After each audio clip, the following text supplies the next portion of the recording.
Assalamualaikum guys, jumpa lagi dengan aku Syahman Abu Hassan. Dan kali ni aku nak share dengan korang, aku nak pasang blind curtain. Blind curtain jenis zebra, tapi zebra hitam putih. Yang ini kelabu putih. Lah yang belang-belang tu kan, itu sebab nama dia zebra, tapi zebra hitam putih. Ini zebra kelabu putih. Okey, jom kita pasang dan tengok apa ada yang kat dalam ni.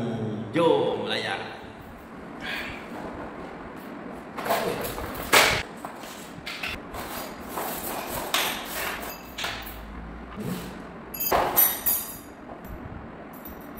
Okey, kita tengok apa ada yang dibagi dalam set ni.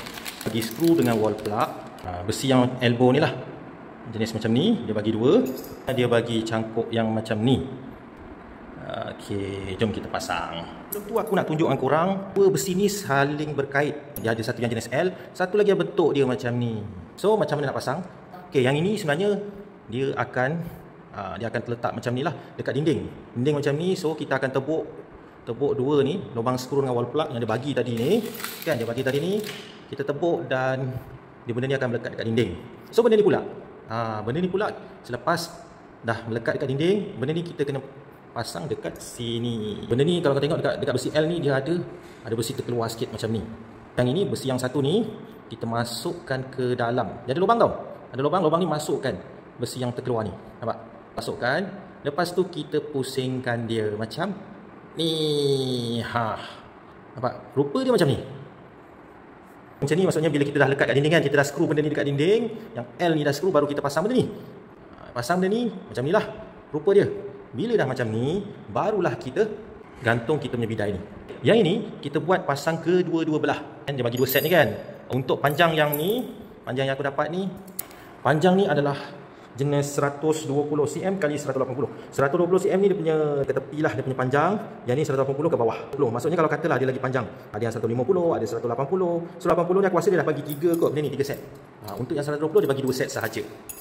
Macam ni, bila dah melekat dekat dinding, dua-dua belah ni, barulah kita gantungkan kita punya langsir ni. Cara kita nak pasang ni pula, yang ini sebelah depan. Kalau kata yang ini sebelah belakang, ni belah belakang. Ini dia punya tarik kan, tarik yang pusing tu kan. So kita dah memang melekat dekat dinding. Apa yang kita perlu buat, kita klipkan dia. Dekat sini dia ada longkang sini lah, dia punya bentuk besi yang belah atas ni macam ni. So bila kita dah benda dah melekat, apa yang kita perlu buat, kita masukkan dia, masukkan bawah dulu. Besi dia macam ni kalau pandang dari tepi. So kita akan masukkan dia daripada belah belakang dahulu. Belakang dah masuk kan, dia cangkuk kan. Kita cangkukkan dia dekat sini. So kita cangkukkan dia. Lepas tu kan, lepas tu yang ini kita tolakkan dia. Okey, kita tolakkan dia, dia akan klip. Dia akan klip macam ni. Pak, ini dah kuat lah. Dia akan klip, dia akan pegang, sebelah sini dia pegang, belah belakang ni pun dia pegang. So kedua-dua belah sini dan belah belakang sini kita akan buat macam ni lah. So jadinya sekarang ni, tadi dah siap pasang sebagai tutorial. So sekarang ni kita buka balik. Nak buka pun tak susah, just korang tolak benda ni ke atas. Tolak. Korang tekan sikit benda ni, dia tolak ke atas. Dah buka. Jom kita pasang.